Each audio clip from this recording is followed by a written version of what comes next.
Hello, everybody, once again to the Plays the Thing. And today I'm very happy to welcome Lois, my friend Lois Wright, from LTV fame. Oh, that's nice to hear. Thank you very much, Judy. It's a pleasure to be here. Well, I'm so happy you came. I was on your show a couple of times, and you have the longest running show here at LTV. Well, I don't think so. Bill Fleming is, I think that he might have the longest running show. Bill Fleming, the attorney. Really? He was on from the very beginning. So I guess we're sort of Well, neck and I neck would here. like to crown you as the queen of LTV. Oh, well, Can now, you put that on I don't know instead of about the glasses? I don't know how that would look. Well, I'm let's not so see. sure I want Let to me do see this. how it looks. Well, I'd have to get a mirror out. I'll be your mirror. I can look in the monitor. I don't think I like this much. Well, I'll put my glasses probably back on again. Yeah, well, But just now I see don't know how how you this look. works. No, it doesn't show up. Oh. It doesn't show up. So well, it I won't have do. to fix it for you because I wanted you to have this crown. Well, I don't deserve it. Because you're the queen. No, well, no. You are the queen Well. of LTV. Not really, but I thank your comment there. Yes. I thank you for trying to make me the queen anyway. That's And you very are a good. very talented young lady. You run this TV show, and then you write, you paint. Well, yes. And could you tell us just about what your favorite subject is, your writing or paint? This isn't glary, I guess, is it? No, I don't suppose Well, maybe so. I should put it on myself. No. Well, why not? You're No. looking very fascinating. I must I say. try. You- I try very hard. You should be on at Gill Hall right now, right on the stage at Gill Hall. That's what And you to look do like. what?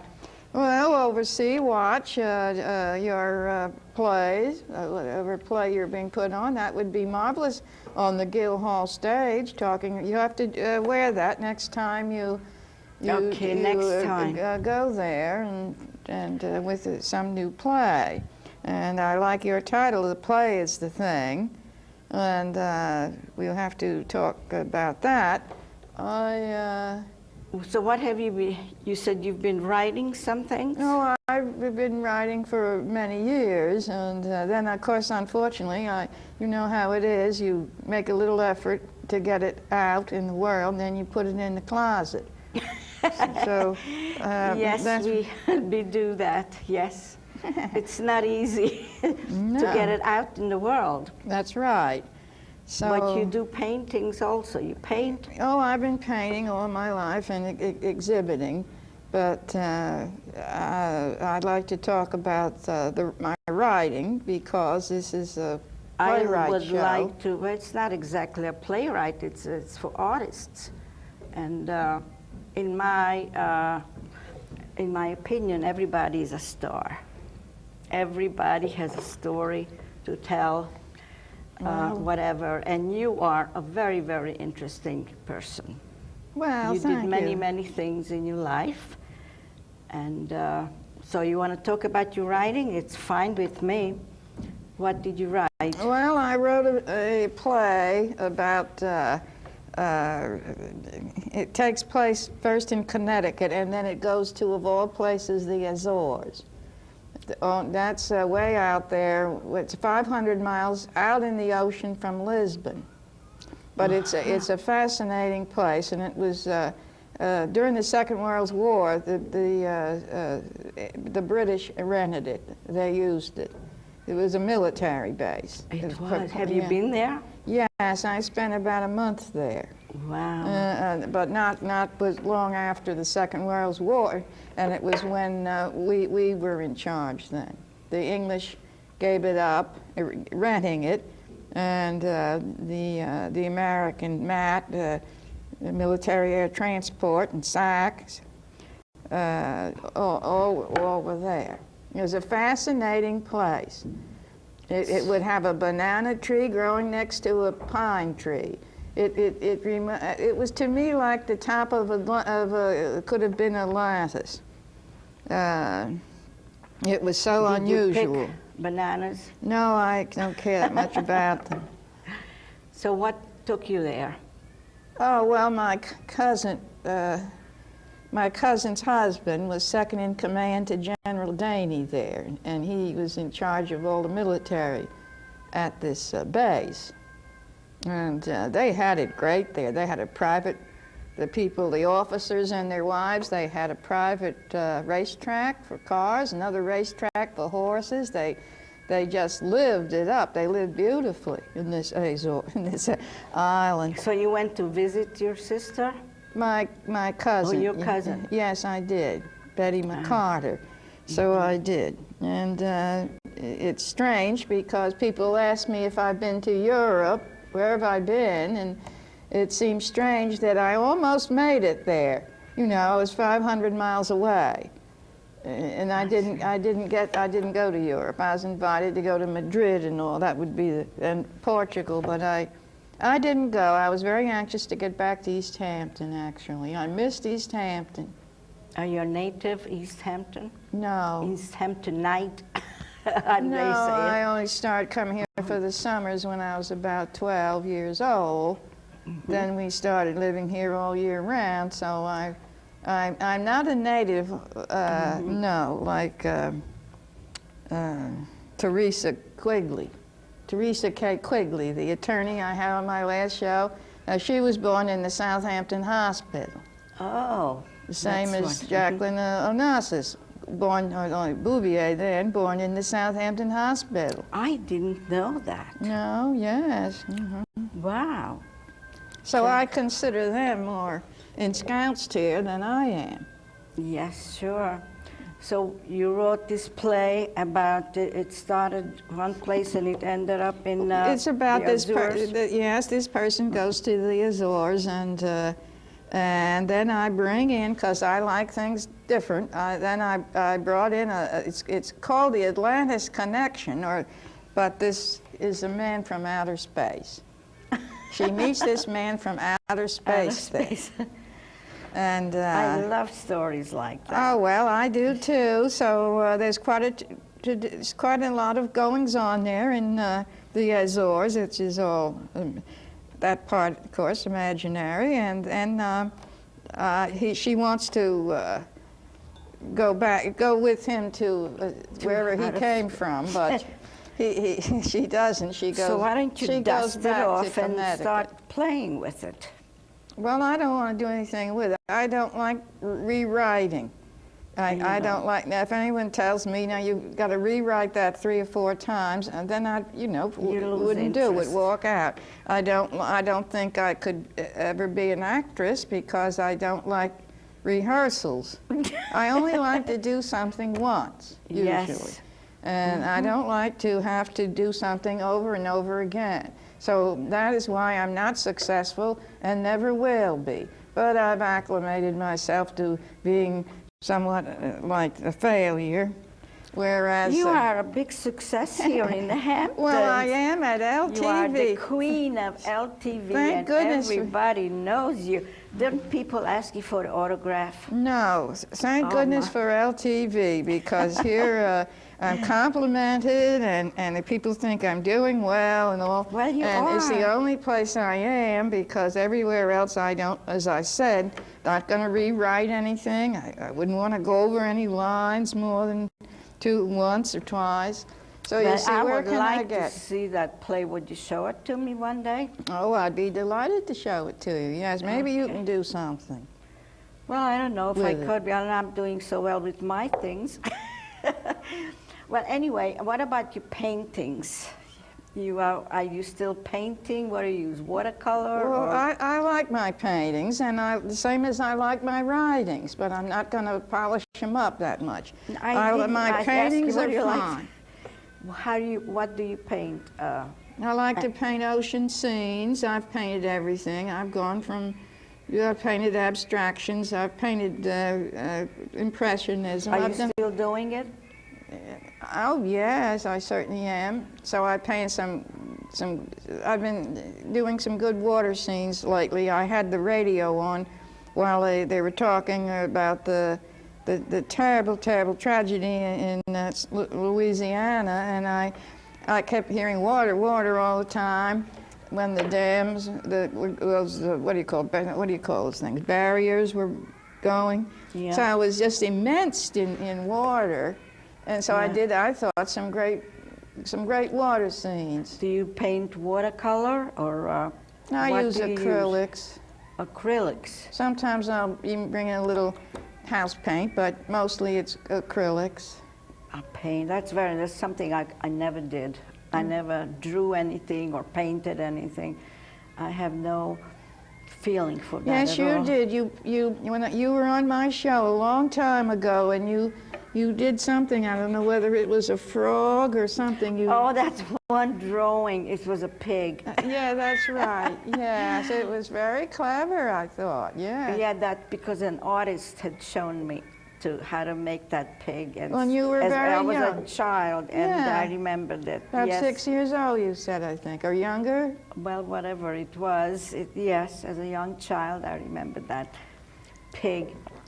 And I fascinate people with that pig all the time. It's so easy to draw. Yeah, I miss having the pad and pen here. You haven't been drawing that on your shows lately. I watch your shows, and with your interesting guests from the theater world, even though you say they can come from anywhere, they usually are from the theater, I know. Yes, most of them are, yes. And when I was visiting you in your abode, Yes. is that the right word? I've seen a lot of interesting things that you put out. Could you mention a few, like posters and what are they? What do you have all around? Well, it's funny, you know, I have a big, mixed in with my paintings, I do have a couple of posters. Otherwise, everything in there is my paintings. But I have a poster, Grey Gardens, of course, that the Maisels sent me. And I have this huge poster of Queen Elizabeth. Yes. And I have breakfast right there, and Queen Elizabeth right there. And it's, I don't know what it is, but I love this big poster of Queen Elizabeth. Mm-hmm. And then you have breakfast with her. That's right, I do, yes. But somehow I remembered you had a poster of you. Was there a poster of you that you are involved in? I'm not in a poster. No? No, I've been in, But you are somehow connected with one of the posters. well, the Grey Gardens poster. Yeah, can you tell me about it and everybody else? What's an interesting story? Well, of course, they're the ones that David and Al Maisel made Grey Gardens. I'm in it. I've known Edith Bouvier Beale, that's Jacqueline Onassis' aunt. Jacqueline and well, the Big Edie's brothers, Jacqueline's father, Black Jack Bouvier. Anyway, Yeah, but what is the Grey Gardens? well, it was a documentary that got known all over the world because it was the Maisels were famous filmmakers, and Lee Radziwill wanted them to do a documentary all about their family, and and a short little clip about Edith Beale and Little Edie. And so Al and David went to Grey Gardens, and they were so fascinated with the Beales that they didn't want to do the documentary for Lee, even though they were going to be paid $20,000 for it. But they didn't want to do it. They thought that Little Edie and Big Edie Bouvier Beale were so fascinating, that Grey Gardens place, that they decided they'd and of course, they didn't, you know, they didn't get it. There wasn't any money there, but no way were the Beales going to pay the Maisels. The Maisels paid them to do it. So they did a documentary, or whatever you, they were the first one to do cinema verite to a great extent. Before that, so it wasn't, they rarely ever did that. No script, no nothing. I mean, it's just like we're doing here. It's absolutely no script. Well, that is a very interesting story. I'm sure most people don't know anything about this, what you just told Then us. they don't go to Gill Hall, because not only has it been shown all over the world, Grey Gardens, but quite a few times at Gill Hall. It was shown there? Oh yes, not too long ago, maybe last year, maybe something like that. So he's when they show it, they should ask you to come and talk about it before they show it. Well, they do ask me when it's being shown out here to come and talk about it. I talked about it afterwards at the Ross School. They showed it there. But and Gill Hall, Al loves to talk about it. Unfortunately, David passed on, David Maisel, and that's a shame. He's passed on. I know his daughter, Celia Maisel, and Celia Maisel and a filmmaker of note are making a documentary film about David Maisel. When will that be? I don't know. I'm in that, and I went off, and they were filming at Grey Gardens with the owners of Grey Gardens now. I don't know when that'll be released. You said you are in it. Yeah. When did you go to have your part filmed? Well, they just seem to film me all the time. I don't know what. Estes, inside Grey Gardens. Are you talking about recently or Yeah, years ago? recently, a few months ago. They've been filming recently. So they've been telling you to go here, go there, and They don't tell me anything. or they just follow you They around? just arrive and follow me around, yes. Is it interesting? Estias in They even went there and filmed, yes. it was in which Estia? There's two of them. One is in Amagansett and one is in Sag Harbor. The one in Amagansett. They have new owners there now. Oh, yes. Well, I don't know. So I wrote a 224-page, what would you call it? Not like it's a manuscript. It's all true, written from log books and all true. I wrote it quite a while ago, though. It's when I lived at Grey Gardens for 13 months, but I knew the Beals most of my life. But anyway, I wrote this. It's in the Library of Congress, and it's copywritten, of course. And I'm trying to get it now. It's been in the closet since the late 1970s, 70s, and I want to try and get it out into the world now, like we all want to do. Yes, so what are you doing I didn't about rewrite it or anything. So I think I'll put it on. I think it's interesting. If you're a Grey Gardens fan, and they're all over the country, it is interesting. Even if you're not a Grey Gardens fan, it's still interesting. Again, my question is, what are you doing about getting it out to the world? Well, I have some people in Massachusetts, friends more or less, they're Grey Gardens fans, but they're very smart, knowledgeable, and they have put it on a CD-ROM now.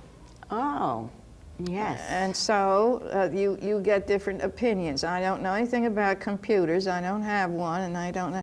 And some people say if you put it on the CD-ROM, you don't get much money, and in the internet. A lot of people make a lot of money.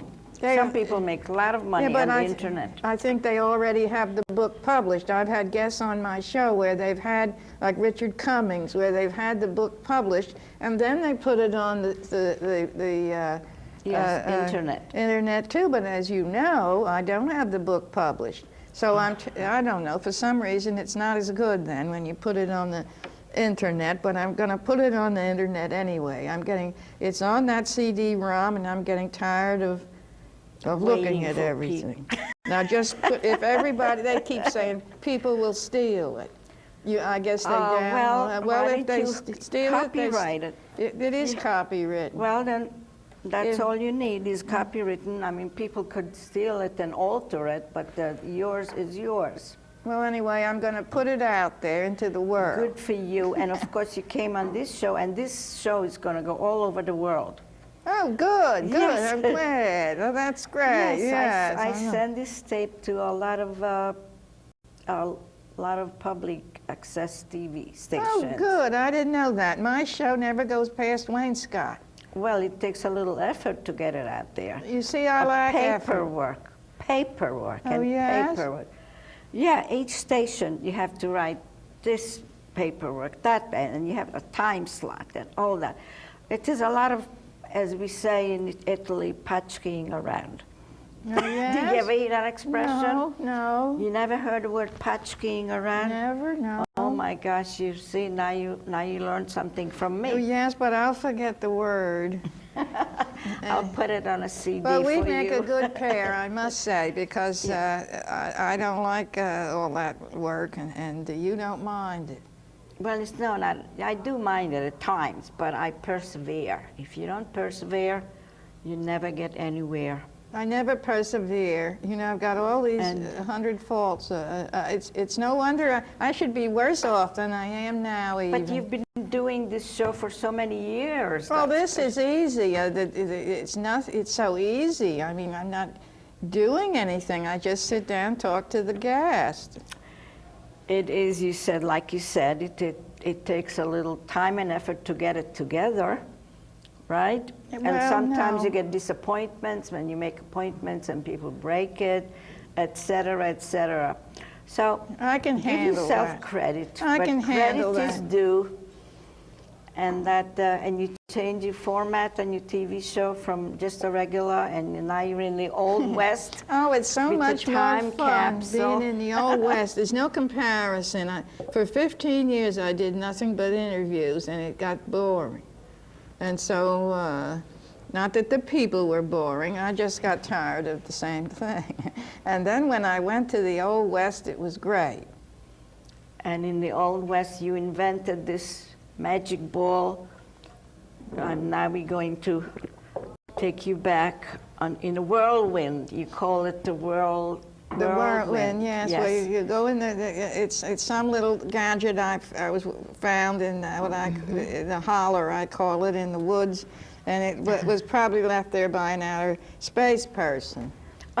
And that's why. And so I, went like this with it, and I was suddenly transported in a whirlwind to a different time. Yeah, it's usually you go to the 1800s where they. Oh, I'm in the 18. I hope I didn't upset the microphone. It's not good when people go like this.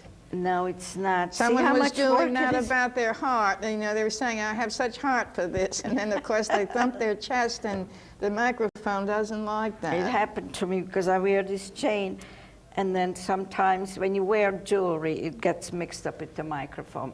So anyway, you are in the 1800s, and you bring yourself forward. We go into the whirlwind, and a guest comes back with me from 2005. Yeah, it goes back to the 1800s.